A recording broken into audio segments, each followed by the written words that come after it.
Mr. Vernon, I'd like to thank you for setting up this appointment with me today, and we're going to go over your T-test for this, or your TPESS, I'm sorry, for this year.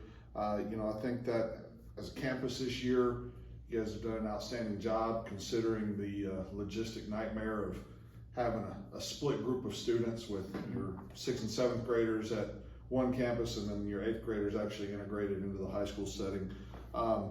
But before, I kind of get going on that part, why don't you just kind of let me know how you felt the year went and what you've seen as far as growth in your leadership style and things that you've done.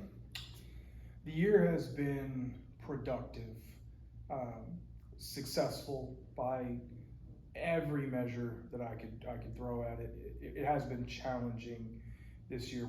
We're not a team. We try to be. We've had when a third of your staff is not really with you, and you have to make an effort. It sounds terrible, but you can't be in two places at once. I can't just walk the halls of one passing period and be over there, and then back and forth. You can't just speak to every teacher in person every single day in the scenario that we have, which has made it difficult in terms of staff culture. But I think despite that, the teachers are happy. I don't see any negative repercussions of it. Discipline from that third campus, from the third of the staff, really hasn't been a problem. You haven't seen anything out of the normal. Morale seems to be high. They know we're getting into the new building next year, so the end is clearly near. So any fatigue and burnout they have, they know they're going to get they're going to get a brand new classroom in just a few months. So they're excited about that. In terms of the students, I would say that the same applies to them. The 8th graders this year have felt isolated. Right? They're not really the high school, but they're not really the middle school. They sort of exist as something different. That actually, Mr. Kilgore, has been one of the biggest things we've had to deal with, is high school staff belittling our students consistently. We've spoken about that a couple of times. This is not the first time you and I have spoken about that, but that's been something that it started day one, and just a little while ago I got an email that does it again, and it's always different kids, so you know that it's not like you have this consistent pattern with the same kids. That's been very difficult, but I think the kids' morale has been difficult. Kind of candidly, I am afraid that they've experienced the freshman learning curve just a little bit too soon. So they're going to they're in the high school now, so they're going to get into the setting. They're going to be a part of the scene, except there's nothing that's going to be new. And so I do worry next year that those kids that floated in and around trouble a little bit too close aren't going to be as afraid of it anymore. Right. Next year I think that'll show itself, but the following year and then into their junior years, I think, is when they'll really see that no, they're willing to be a bit more brazen than what the average incoming freshman would be. I agree. It's been very difficult, the transition with the construction of the new middle school, and just the logistical nightmare of having two campuses. And I know there's been some frustration, and it's been a lot of give and take, and it seems like it's been a lot more give on your campus's side than take. But that to me, as a superintendent, that's shown that willingness to work as part of our team, and to put whatever obstacles we have, put them to the side, and really move forward towards providing the best learning environment for our students. I said this when this plan went into there wasn't going to be a better, and I need to brag on these people. There's not a better staff in the district to ask this of. Yeah, our teachers are fantastic. They are driven. Even if it is strained this year, they are a part of a much greater sense of community than other campuses. We've talked about that in admin meetings. It's a different thing. If it had been another campus, I don't know that they would have been this successful, and people probably have to pick up the pieces. at the end of this sucker next year, putting it all back together. I think we're going to be able to hit the ground running next year and everything just be seamless. And so but that has been that, and we talked about that before. That and communication. Circling back around to your original question, it's one thing to say, oh, I sent an email, right? That's about as impersonal as it's going to get. We're a smaller school district. That's big school district business. This is, teachers need to see me and they need to hear from me and I need to make it a point to speak to them every single day. And that's been the biggest challenge. Yes, Circle back. Yes, sir. Well, I think, considering all the factors and, all the obstacles that have been put in front of our middle school staff and administration, I think we've weathered that storm for the most part. Hopefully construction stays on pace and and we get into our new school building at the start of next year, which I think will be, not only exciting for our community, but definitely for the staff and the students at the middle school. So that kind of brings me into what our purpose of this meeting is today. We're going to talk about TPESS. So earlier this year, you had some goals, and we've kind of looked at those goals throughout the year, and we've kind of gone through some of the evidence of how you've achieved or worked towards those goals. But today is kind of like the big meeting where we really sit down and we look through the data and we decide how things are really going. Is it something that we're doing okay? Are we doing a great job? Of course, there's the 5 domains. But what I'd like to do is review your goals. So if you can, and I know you got your computer there in front of you, if you could kind of give me your first goal this year, and what we'll do is we'll kind of go through the goals and what domain they hit, and I'll kind of go through each of those 2 domains for your 2 goals first, and then towards the end we'll go through the other domains and how I feel that based on the evidence you've given me and how we've talked about things throughout the year and the data that I have, how I feel that you've progressed as an administrator. So my first goal was to improve my knowledge of assessing effective curricula and applying that knowledge to creative instructional resources and professional development. So to me, that one goes with effective instruction. You're the principal of an A campus. I know that we've got STAR testing coming up here, and with STAR 2.0, it's everybody's nerves are on edge, and it's definitely going to be interesting to see how our students fare with the changes and the accountability. It'll be good to get it behind us. I'm Yes. not gonna lie. It'll be good to finally just know. I agree. A whole lot of. We think it's going to be this has gone into this sucker, and they put out never mind. I'm sorry. Yeah, it'd be good to get it behind us. Yes, sir. No, I agree, and I know that y'all done a lot of different initiatives as a campus to try and prepare your students, especially with the new writing portions in the test. And so the goal that you had, I really believe goes with that effective instruction. And so what we're going to do is we're going to look at domain 5 first. So I know it's kind of going out of order, but I like to tie it to what your goal is. And then in domain 5, indicator 1 is in collaboration with the principal, create a high-performing, skilled leadership team. Okay, so you are the principal, and we're talking about your team that you have. So how do you feel your team has performed? Do you feel that you performed at a high level?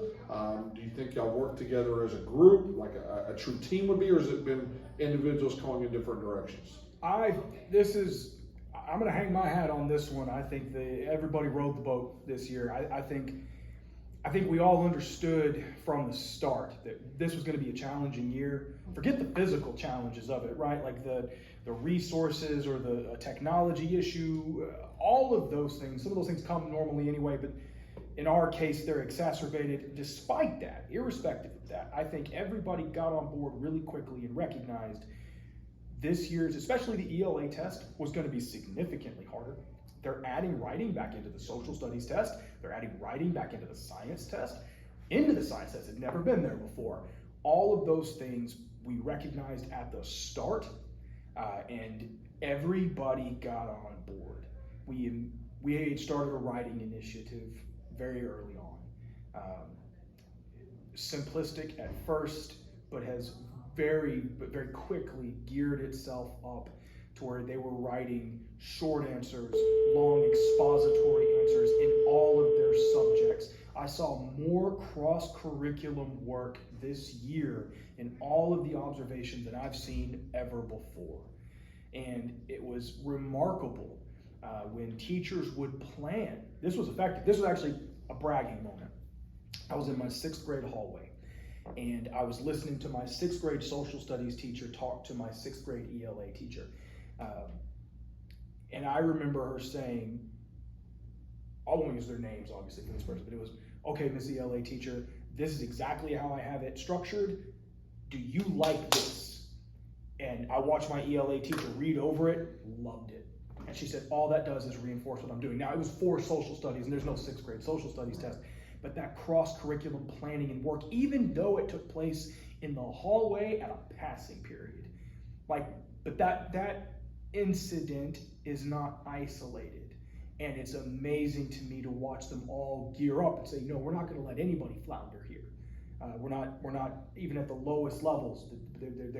They took part in the accountability as opposed to shying away from it. And I cannot commend them enough for that. So I'm excited. I am ready for the test to be behind us, absolutely. But Right. At the same time, I am optimistic. I feel like we have a history of overperforming. I have a feeling we're going to be able to swing for that again. How do you feel that your leadership team, as far as your assistant principals, have bought into that? And what are some examples that you could give me that they've really led the charge in building that collaboration amongst the different curriculum? Hook, line, and sinker. So I have an excellent administrative team. So I have a female assistant principal, and then I have a male assistant principal, and both of them bring very different strengths to the table. My female assistant principal has a background in curriculum writing. She had been a dean of instruction previously at another campus, also an A-rated campus at that time. She had helped develop different, specifically ELA curriculum. Now, granted, at a different level, but all the same. So her expertise in that was instrumental when it became clear that this is what was coming. She hit the ground running with ideas, and ultimately I had to say so. But I had to. There were lots of times when I just had to say to her, "It's like, you have a fantastic idea. You run with it. I trust you completely." The male assistant principal brings a completely different skill set, much more day to day, much more how do we manage all these different personalities? How do we make sure that the students engage effectively, but also, I hate to use the word rationally, but there's no nonsense. We're not fooling around. Right, we're gonna learn. We're gonna have a really, really good time. You're gonna enjoy being here. You're gonna know people love you when you're here. Right, we're gonna be positive in everything we do. But make no sense, we're here about business. He brings that element to the table, and it's a wonderful kind of yin and yang. It's weird to watch them actually, because you kind of have this mother-father figure. It really is the truth. They're both a little older than me, and I have to say that. So they kind of have that element to them. My male assistant does a fantastic job because the community we serve, we do have a lot of no father figure homes, and he fills that role for a lot of these kids that are very troubled, and he does that well. So I think those are two examples of how my team bought into the goal and bought into the curriculum. His buy-in is unquestionable. I will say that he would probably admit to me right now that while completely bought in, that is not his expertise. Like how he could manage those things would not be something that he would say he would be really strong at. That's her world. So, but never disloyal, never undermining, never any of those things. But he would say, if I don't know, I'm going to ask her, and that's what we're going to do. And that's, when I've been on your campus and we've been in our different administration meetings and, talking to different people in the community, in the schools itself, I can really tell that the way you've structured your team, they each have their own little niche. You Mm-hmm. know, they have their strengths, and you put them in a position where they can utilize their strengths, and then they can support the other individual's weaknesses. And so, you know, for me, in indicator 1 of domain 5, I feel that you are accomplished in that.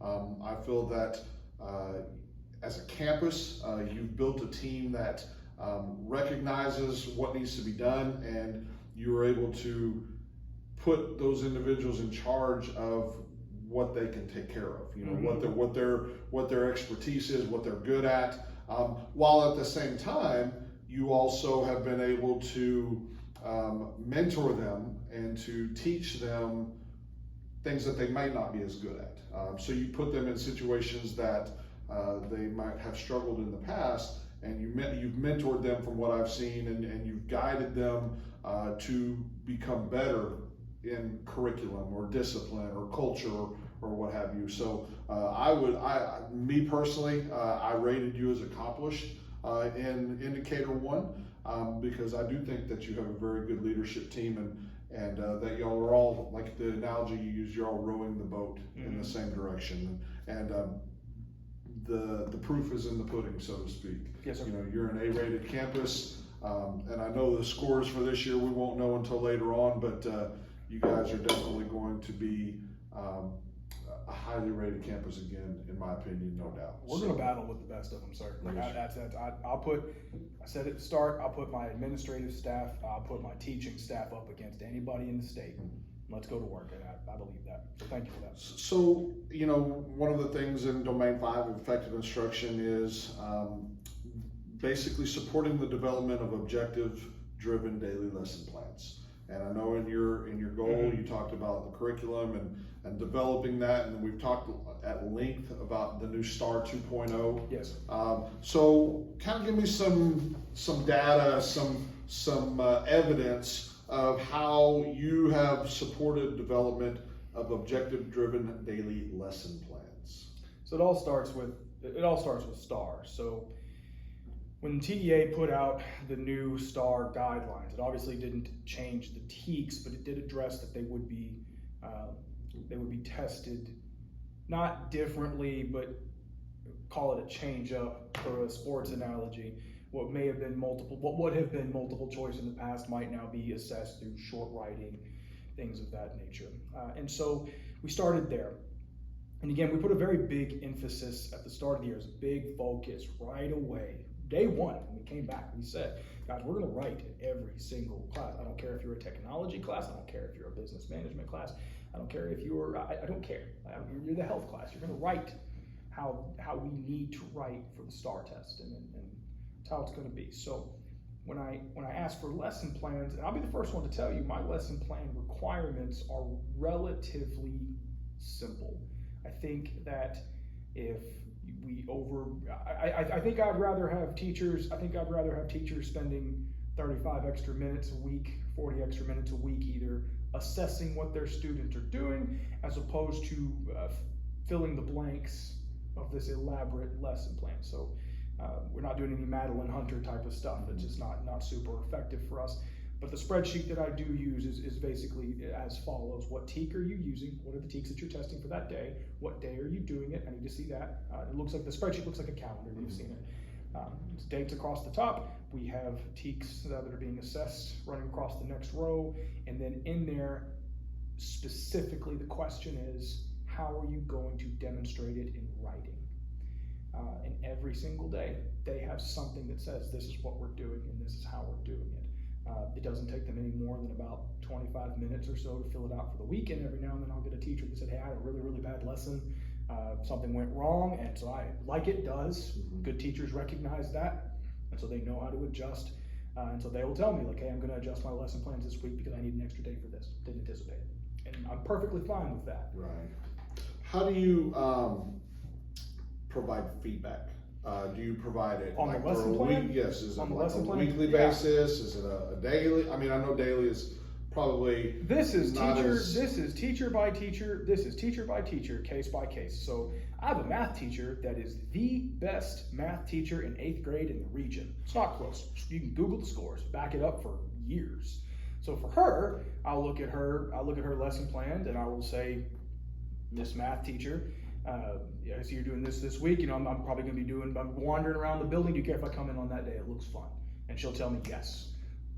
So verification for her is more or less the feedback. Her stuff can be a little bit more, and just being truthful, can be a little bit more relaxed. But I have 2 teachers. I have a health teacher this year, and she is got a lot on her plate. She's coaching. She's a first-year teacher.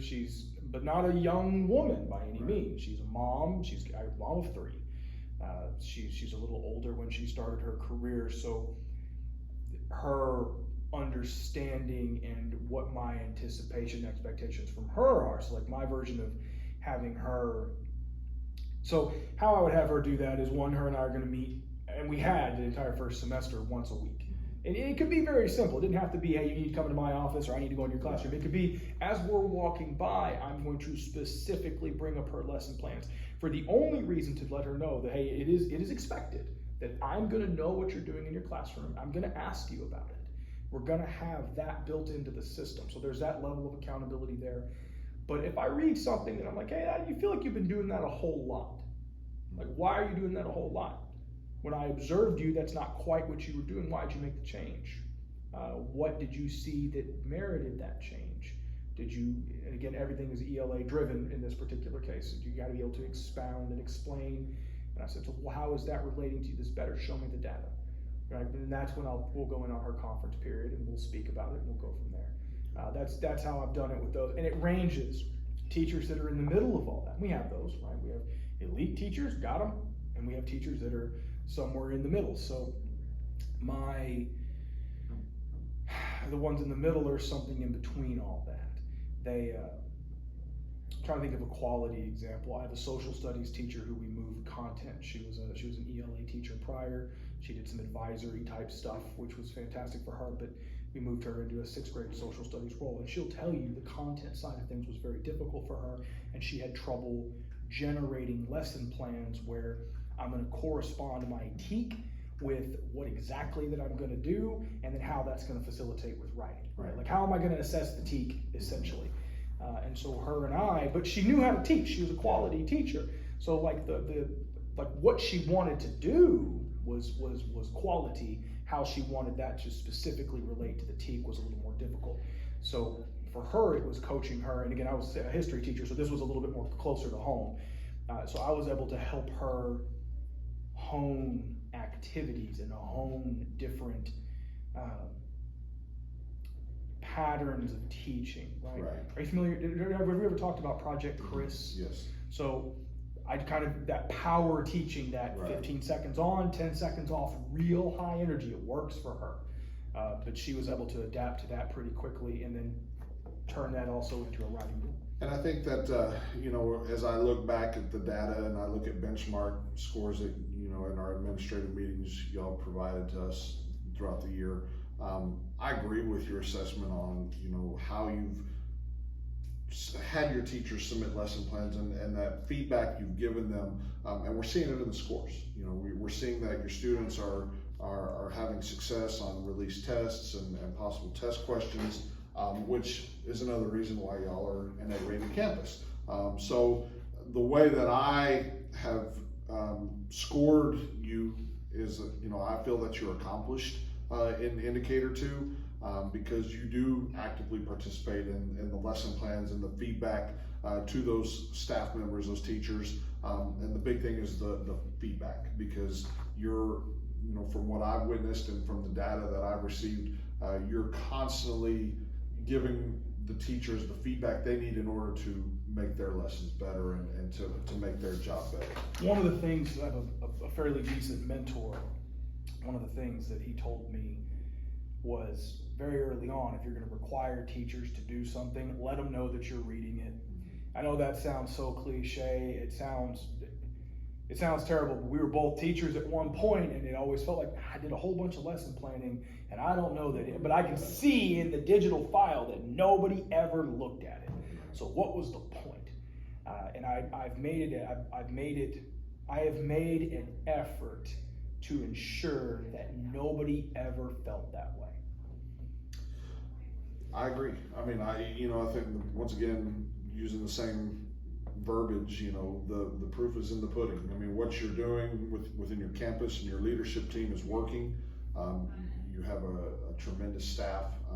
We have very little turnover in that campus, teacher-wise, each year, because they tend to enjoy being there and they enjoy what they do. And you kind of have your own little cult following, your own little family, so to speak. And that's a testament to what y'all are doing. And I would constantly say that y'all are kind of a flagship school for our district, because not only of your scores, but just the culture that y'all built. We'll kind of get into culture here in a little bit when we talk about Domain 3. But just kind of real quickly, we'll go ahead and finish up Domain 5. We've talked about the two big ones, indicators 1 and 2. Indicator 3 actively supports the development of effective routines, instructional strategies, and experiences for all students. And I think we've kind of hit on a lot of that with the first two indicators. I can see that there's an effective routine in place in that campus, because of not only from the leadership team, but from the teachers, and how the instruction is keeping the students engaged. And that's seen in our scores. That's seen in how well our students are performing throughout the year. This is where I'm going to brag on my two APs a bunch, and all credit to them for this one. Like I said a few minutes ago, my female assistant principal is a curriculum guru. It is what she does. That is her baby. She loves it. And what effective instruction can look like and how it can be spread across multiple levels, that is her baby. And so she's in classrooms as much as I am, and she loves to see it, and she loves to coach on it. Give it to her. The other half of that is my male assistant principal. Culture is driven by what we do, right? And it's easy to say we have great kids, we have fantastic kids, and we do. We have hardworking, good kids. But at the end of the day, we came in and we said, this is what effective instruction is going to look like, and this is what effective routines are going to look like, and you can't have one without the other. If you have a great, well-run school where no one's learning anything, congratulations, you've developed a prison. If you have the opposite, where everybody's kind of willy-nilly learning, but everybody's getting in trouble because they can't figure it out on their own, or they can't do right in the hallways, you've not done any better. No, those two, and credit to them, those two have absolutely made that happen, and the teachers bought in quickly to how they want that to look. No, all credit to them. I see that, and our community sees that, and even our board members, because I've been at several board meetings, and while we're there, they talk about the culture and how the middle school, it just seems like it's a well-run machine. And as a superintendent, as a campus principal, that's what you want to see. You want to see a well-run machine that you don't need to make wholesale changes. You just tweak little things here and there, but the car drives itself. And I really feel that your campus has that. I've rated you as accomplished in that, because the feedback that you provide to teachers, the assist from the leadership team, and helping teachers with whatever they need to be successful, getting them the resources and the tools they need. And I know budget is always a big deal, and we never have enough money, we never have enough funding, but your teachers have been able to utilize what they have. Your leadership team has been able to support them, and y'all have been able to develop these effective instructional strategies, these routines, and we have a positive experience for students at that campus. So I have rated you as accomplished in that, and that would be indicator 3. As we move on in Domain 5, indicator 4 is collaboratively monitors multiple forms of data to guide instructional decisions, and this is a lot of your benchmarks. Right. Okay. I know that we've been big on benchmarks, And I know that your campus has really utilized DMAC in testing this year. We do. For unit tests and for benchmarks as we prepare for STAR. So all of my teachers are required. So this is something that's, and I know you know this, but this is worthy noting. All of my teachers are required to really do 4 assessments. So you have short, quick assessments. We just call them quicks. But it's either your warm up or your exit ticket. One of the two. I don't require that those be in DMAC, but I do require that they get tracked. Google Forms is fantastic for this because the kids can do something from their phone. Very simple, boom. I know effectively, right now, I walk in the door, if they do a warm-up, was yesterday's TEAC mastered, and is today's TEAC already kind of on the way, right? They all know that. Or it could be an exit ticket and the same exact thing is just gonna be accomplished. When they do, it doesn't bug me. Then you have your quizzes, or I don't want to call them informal assessments. I let every teacher call them what they want to call them. These are all in the grade book, but this has to be in DMAC. I want to know if it has 10 or more questions on it. I want to know the answer. I want to know how are we doing. I want to know what the TEACs were, and I want to know why they were being assessed the way they were assessed. But this is not a thing that it can be done from 20 minutes of class. Quizzes type situations. Then we have unit tests. The way the TEACs are broken down are supposed to be done in units. I want to see those unit tests. Every teacher is required to do unit tests. The timing of them is subject to class.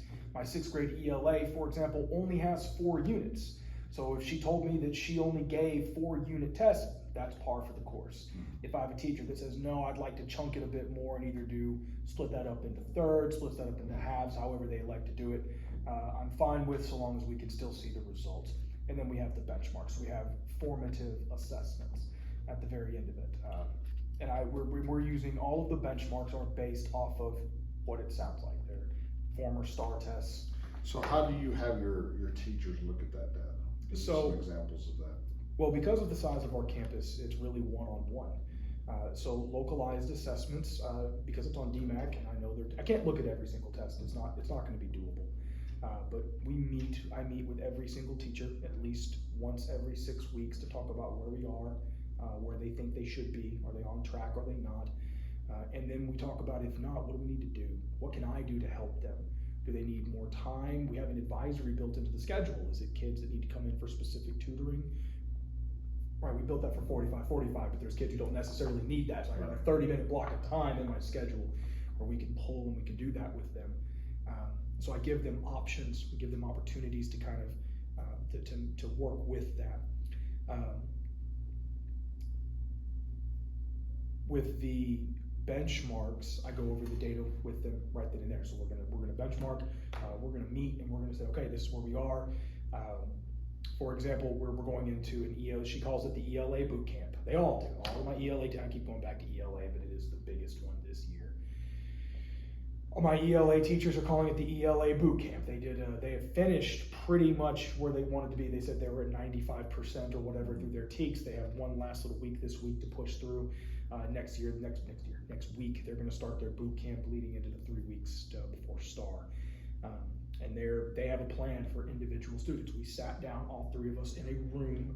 The Monday was a work day coming back from spring break. We sat down in a room and we said, these kids are here, these kids are here, these kids are there, and we need to move these kids from there to here. And that became the focus for them. And anybody that looks like they may be a bubble kid. We're not real sure where the line for masters or meets or any of that's going to be this year. And they've already told us that the growth indicator is not going to count. So it's very difficult to try and track that. But I do know that they said, if you can get over this line, you will pass. But we're going to be well over that line.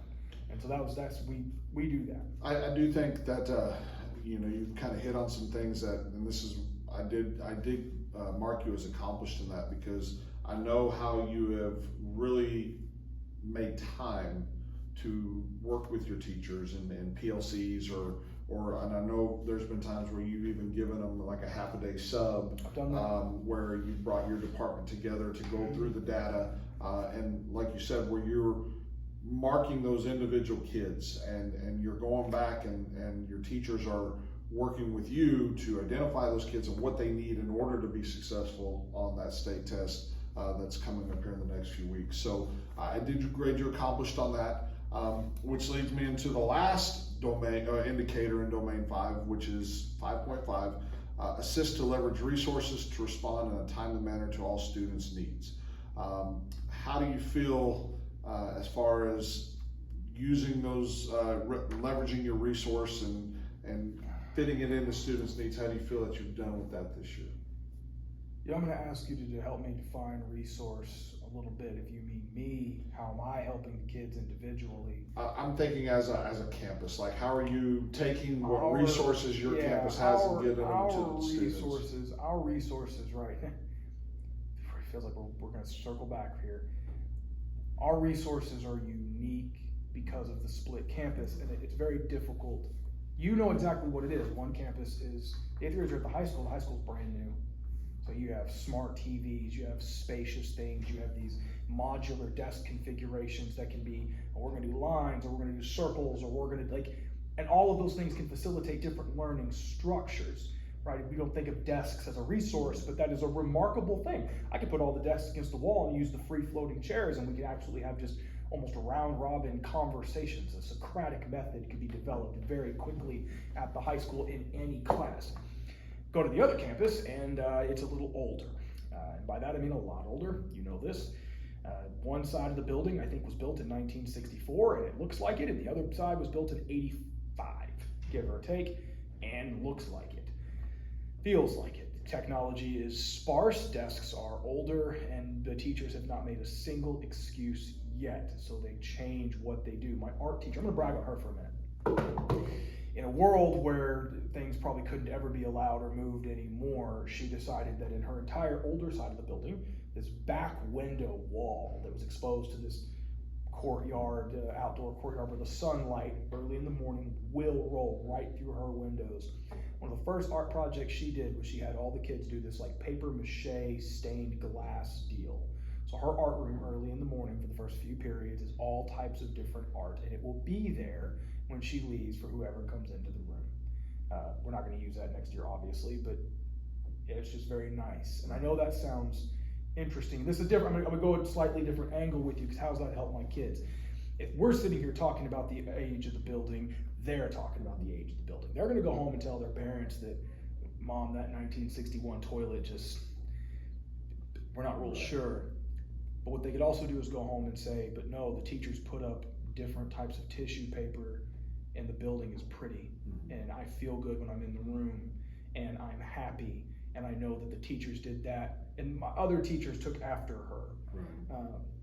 They care about how I feel in that room, and that to me is as important. Like, you can leverage your resources if you don't have many of them from everybody's one-to-one Chromebook. Right. Everybody's one-to-one Chromebook in the classroom, so we have Chromebooks, but we don't use those exclusively. I'm not as young as I am, I haven't hopped completely on the education's better through digital train just yet, and neither have my teachers, and I'm never going to make them. Right. So, but as far as leveraging resources, making them happy, doing their best to make it the warmest place possible, I think has occurred there. And you and I spoke about that about Christmas. We said it's bizarre. The kids that are in the 8th grade or at the high school, they're not as happy. For great teachers, there's a melancholy that exists to them. But you go to those 7th graders in that old wing, and they're just happy. And I think it's a testament to the teachers doing everything they can with what limited things they can do it with. Right. You know, that was the task. Do as much as you can with as little as possible for a year, because we ain't got no storage, and this building does not have technology integrated into it. Right. And technology's done the best they can with making sure projectors work and all those things, but those light bulbs on those old Epsons burn out, and we both know they're not going to be replaced. They ain't going to get replaced. And we can try to get them replaced, but you back order those parts for a year. And so, no, I'm proud of them for that. Well, I feel the same way, as I look back and just the challenges that y'all had with the limited resources, the split campuses. I do feel that you've been accomplished in that goal, because just mainly a lot of it with the circumstances and how the flexibility of you and your leadership team and your campus have pushed what resources you do have and have available to you, pushed them out to the students and ensure their success. So I did mark you as accomplished on that.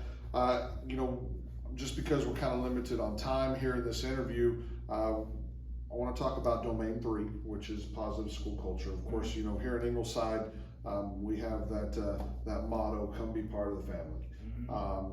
One of the indicator 1, align the vision, mission, and goals of a safe environment and high expectations. This kind of goes with what our motto, Mm-hmm. for our district that was given by our board is. I do feel that you have used your leadership team, you've created a positive experience for your staff, for your students. Y'all have high expectations, which is evident in being an A-rated campus. I marked you as accomplished in indicator 1 of school culture. As far as in indicator 2, collaborate to establish clear expectations and systems for behaviors, including social and emotional supports. Now this one, we've had some issues this year, not just on your campus, but this I think goes with the society and the community that we live in, but more of a society problem that we're seeing as far as behavior and social emotional needs. Kind of reflect on some of that with me. This year, I don't know if it was just the year, I don't know if it was the group, I don't know if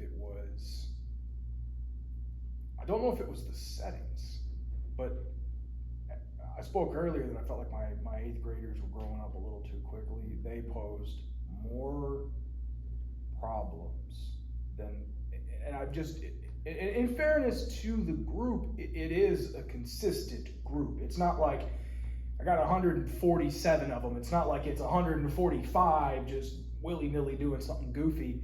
It's 15. So for our size school, it's probably a little bigger group than normal.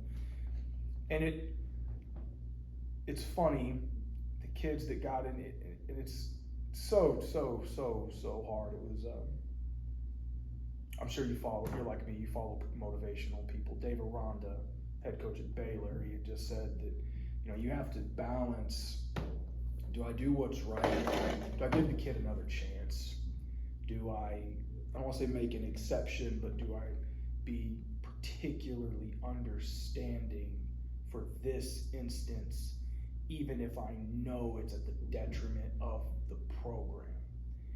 And it's such a balancing act. It struck me, I'll be honest with you, when I heard that, it kind of struck me because it does apply here. And I've had to think back multiple times this year. I've wanted me and the female, well, it doesn't matter. My APs see it the same way. Sometimes, there's what's right, there's what's consistent, and then there's what's fair. And where that line is this year for that group has been remarkably difficult, because every time you want to come down real hard on a kid, you hear their backstory, and then you realize that no, that backstory that you kind of heard is really about to get a whole lot worse. Right. And then it just keeps getting worse, and it keeps getting worse, and you just, those are the kids when they get in trouble, or they change culture, or they pose, they need us the most, but they pose the biggest challenges. And so when we're talking about behavior, that's been a hard challenge this year. And it's been hard emotionally for a lot of those kids because they're not equipped. And it has nothing to do with the pandemic. It has nothing to do with any of those things. They went through Harvey, and then they kind of had to deal with the pandemic. And so maybe there is something to that now, but I think a lot of these kids, their stories were just going to be so bad originally that they're just not equipped emotionally to handle adversity or a particularly firm style of discipline. And it's been difficult to balance. Well, no, if I let you get away with a little bit more than this, buddy, I'm sacrificing, or honey, I'm sacrificing the school culture here. Right. But at the same time, I also know that I become one more person that just couldn't do right by you somehow. Right. And that's been, there's no way I've done as good a job with it this year as I could have. I probably have let far too many things. I've erred probably more than I should have on the side of the individual as opposed to the culture itself. Well, you know, and we've talked, and you've been here in the district now for a little while, and we knew that this group of students was difficult. I mean, since they were younger, they've kind of been that nightmare group in this district, and it just happens to be your turn with them. Mm-hmm.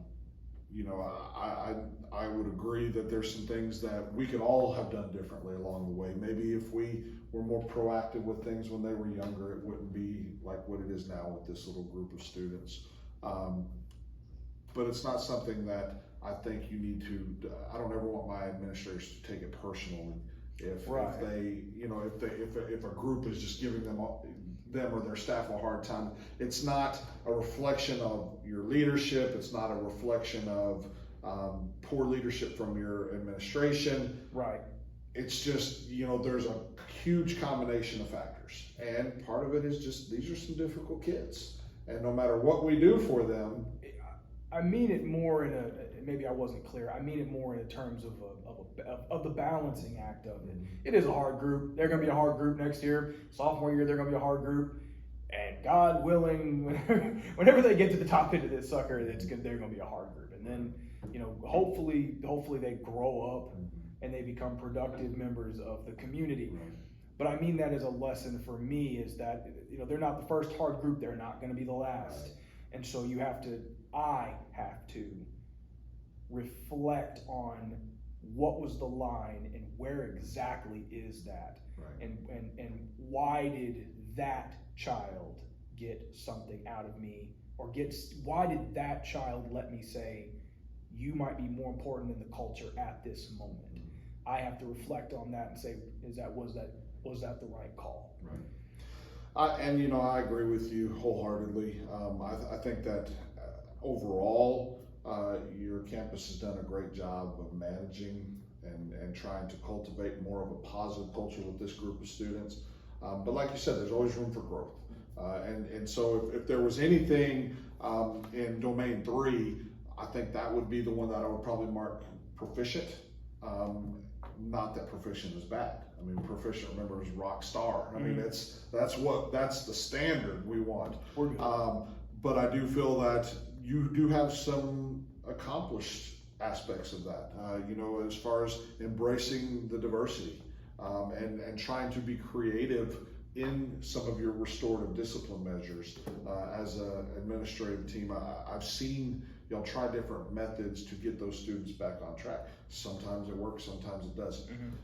So I do feel you're accomplished in some of those some of those methods, but you know, I think overall, as far as school culture, in that indicator 3.2, I would mark proficient. As far as the other indicators, 3.3, I have you as accomplished in all of those. 3.3, assist principal or assistant administration and implementation of strategies, proactively providing and coordinating student support services. I know that y'all have, for some of these more difficult students, y'all have gone above and beyond trying to provide services to them and get them help with using like communities in schools and bringing in outside counseling. And I know y'all have gone round and round with that. And so I do feel that y'all are accomplished in that. And then in indicator 3.4 involves and coordinates family and community involvement. I know one of the big things and one of your goals was improving communication with social media and community involvement. I know that every day it seems like I see something posted on your school's website or on their Twitter feed or the Facebook page or whatever. We are much more active this year than we have been. We're also much more active with the community. I was the first one to say, COVID's been over. It's time to go back to some kind of normalcy. I want to see parents come in, check in through the Raptor, and if they want to come help volunteer, we love it. Right. We love it. It feels like everybody's dad is somebody's little league coach or whatever. We love that. Like, we're at the age where we want to see, I think it does two things. We want to see productive parents. Kids need to see that. We have enough of them that don't know what it looks like. You got parents that want to be involved, get them involved, get them up around. But no, communication this year was a major focus of mine. It was something I needed to improve on last year. I made too many assumptions that if we just did something, the parents would find, like, I don't want to say the parents would find out, they needed to be directly informed multiple ways.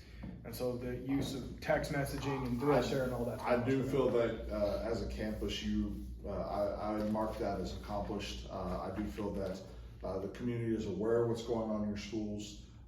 There's one of the things that I really enjoy is how you put your students in the spotlight. You brag on their successes. No matter how big or how small, there's always an example of student success at your school. Absolutely. And the community sees that. We've recognized them at school board meetings, and I really feel that is a big part of why your campus has a positive school culture. So Mr. Vernon, I know that we're short on time. I know you have a campus to get back and lead towards success and STAR. I'd like to thank you for visiting with me. I really appreciate your leadership, and you are a valuable member of our administrative team here in Ingleside ISD.